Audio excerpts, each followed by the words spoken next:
میرے بچوں نے مجھ سے پوچھا کہ پاپا جی یہ بتائیں کہ ہم فلسطین سے محبت کیوں کرتے ہیں؟ آپ کے بچے آپ سے پوچھیں یا نہ پوچھیں، انہیں آپ یہ ضرور بتایا کیجئے کہ ہم فلسطین سے اس لیے محبت کرتے ہیں کہ یہ فلسطین انبیاء علیہم السلام کا مسکن اور سرزمین رہی ہے۔ حضرت ابراہیم علیہ السلام نے فلسطین کی طرف ہجرت فرمائی تھی، اس لیے ہم اسے محبت کرتے ہیں۔ اللہ تبارک و تعالیٰ نے حضرت لوط علیہ السلام کو اس عذاب سے نجات دی تھی جو ان کی قوم پر اسی جگہ پہ نازل ہوا تھا۔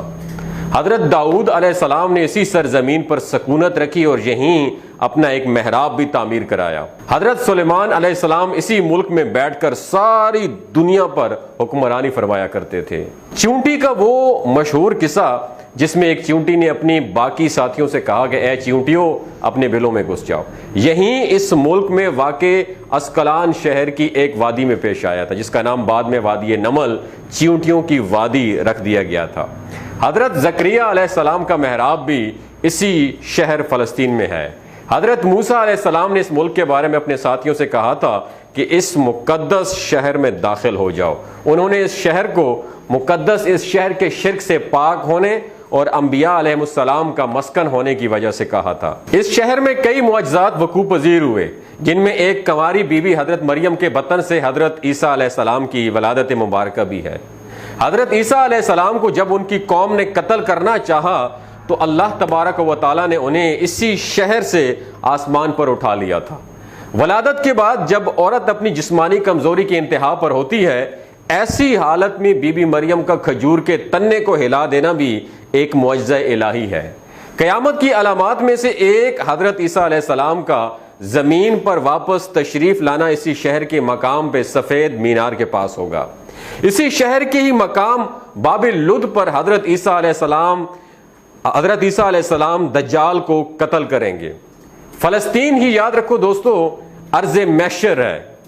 اسی شہر سے ہی یاجوج ماجوج کا زمین میں قتال اور فساد کا کام شروع ہوگا، اور اسی شہر میں وقوع پذیر ہونے والے قصوں میں سے ایک قصہ طالوت اور جالوت کا بھی ہے۔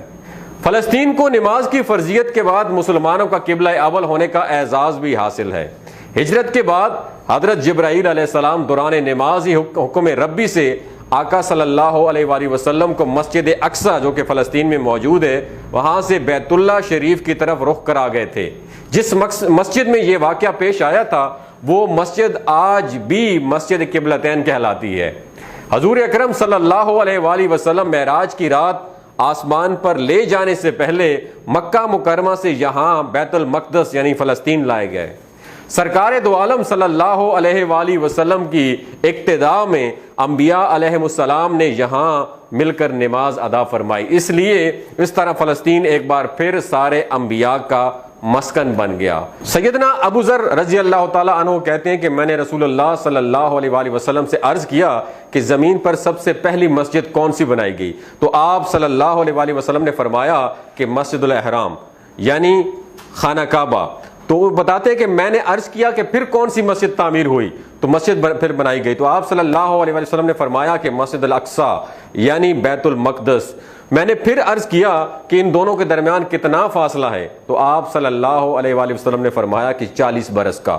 تو جہاں بھی نماز کا وقت پا لے تو وہیں نماز ادا کر لے، بس وہی مسجد ہی ہے۔ وصال حبیبنا صلی اللہ علیہ وآلہ وسلم کے بعد حضرت ابو بکر رضی اللہ تعالی عنہ کو ارتداد کے فتنہ اور دیگر کئی مشکلات سے نمٹنے کے لیے عسکری اور افرادی قوت کی اشد ضرورت کے باوجود بھی ارض شام فلسطین کی طرف آپ صلی اللہ علیہ وسلم کا تیار کردہ لشکر بھیجنا بھی ایک ناقابل فراموش حقیقت ہے۔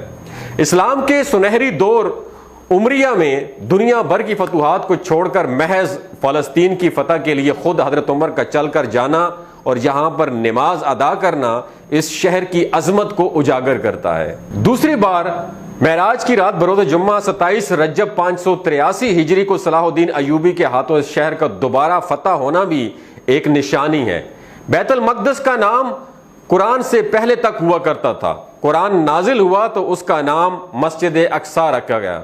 قدس اس شہر کی اس تقدیس کی وجہ سے ہے جو اسے دوسرے شہروں سے ممتاز کرتی ہے۔ اس شہر کے حصول اور اسے رومیوں کے جبر و استبداد سے بچانے کے لیے 5000 سے زیادہ صحابہ کرام رضوان اللہ تعالی اجمعین نے جام شہادت نوش کیا، اور شہادت کا باب آج تک بند نہیں ہوا، سلسلہ ابھی تک چل رہا ہے۔ یہ شہر اسی طرح شہیدوں کا شہر ہے۔ فلسطین کی عظمت کا اندازہ اس بات سے بھی لگایا جا سکتا ہے کہ یہاں پر پڑھی جانے والی ہر نماز کا اجر 500 گنا بڑھ کر دیا جاتا ہے۔